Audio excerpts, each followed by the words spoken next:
Hello, welcome back and happy Monday.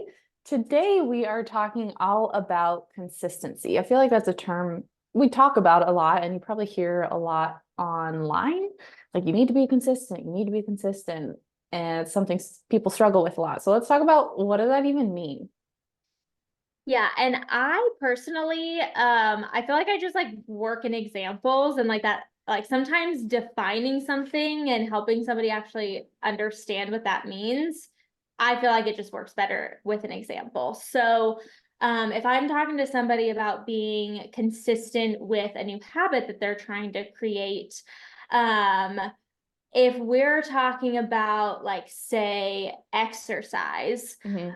we're going to want to think about like, okay, what is the goal, and then what does being consistent with that look like? So maybe the goal is to work out 3 days a week, and obviously something like exercise is something that we're going to want to do long term, and Mhm. so then being consistent with that would be incorporating some exercise on a semi-regular basis, ideally that 3 times a week, but knowing that we can't always hit that. And even doing it once a week sometimes is still going to be consistent with that. And the opposite of that would be working out 3, maybe even 4 or 5 days a week for a month and then not doing it for a couple of months because you kind of threw yourself into it too aggressively and tapped into that like all or nothing thinking. Yeah, and so what I want to add on to there is that all or nothing thinking can really impact your consistency a number of ways. But I think the way I see it most often is one, people set those unrealistic expectations for themselves, and then they say, oh, well, if I'm not working out 3 days a week or I'm not going to the gym for an hour, I don't have that time, then I'm just not going to do it at all because it's not worth it. But the Yeah. reality is still, if you can get 15, 20 minutes in, or if you can Mhm. get 1 to 2 out of the 3 to 4, like that is how you're going to stay consistent, is taking imperfect action. Yes, absolutely. And when I'm setting a new goal with somebody, I always ask them, what's the absolute bare minimum that's going to allow you to feel successful? Because I think that's where consistency is very individualized. Hmm. One person might say, if I just like step foot in the gym and like get on the treadmill, like I don't even have to do anything. If I'm just like there and I'm like, okay, I'm attempting to do this workout. And then maybe they get a phone call and they don't get to finish the workout. That might feel like, okay, I went and I tried. And then like, I just got pulled away and it didn't happen.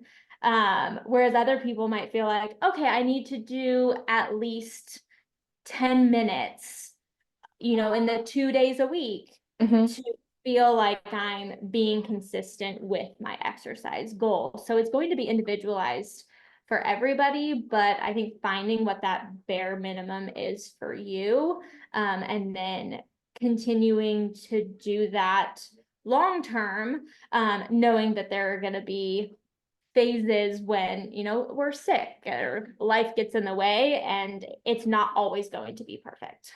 Yeah, and I want to add on to that too. Consistency is going to look different through different seasons of life too. Mhm. Like for me, for example, I used to work out a little bit more consistently. I was doing a strength training like 3 to 4 days a week, and that felt great. And I'd love to get back to that, but just this season of life, it has not been happening. So I'm having to reevaluate and see what can I be consistent with. And right now, that's walking, hiking, getting that movement in different ways. So I'm still showing up for myself and moving. So it's okay to still reevaluate that too.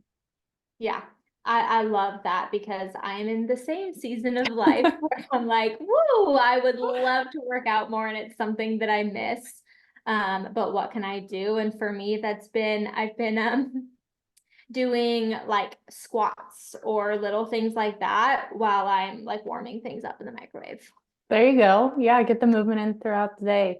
I think an Yep. episode that kind of relates to this that we did last season, I mean, there might be another one that you can think of too, but I think the radical honesty one kind of goes along with this, is being able to evaluate your consistency. Like sometimes we think, oh yeah, I've been really consistent with that. And then we're frustrated that we're not seeing results. But if you look back, you know, have I really been that consistent? So taking that time to evaluate that and then maybe adjust if needed and be honest with yourself. Yeah, so I think that's a great kind of takeaway question to wrap this up is with whatever your goal is, have you been consistent with it at this point? And then if you're setting a new goal, what is that kind of bare minimum that you want to start with and then work on being consistent with that first and then adding on from there? Exactly. Lowering that barrier to entry and just getting yourself Mhm. moving or getting yourself hydrated, whatever it is. Yep, absolutely. So please, we always like to know what your thoughts are on these questions that we leave you with on our Motivation Mondays. So reach out to us on Instagram, Dietitian Caitlin and Dietitian Haley, and we love to hear from you.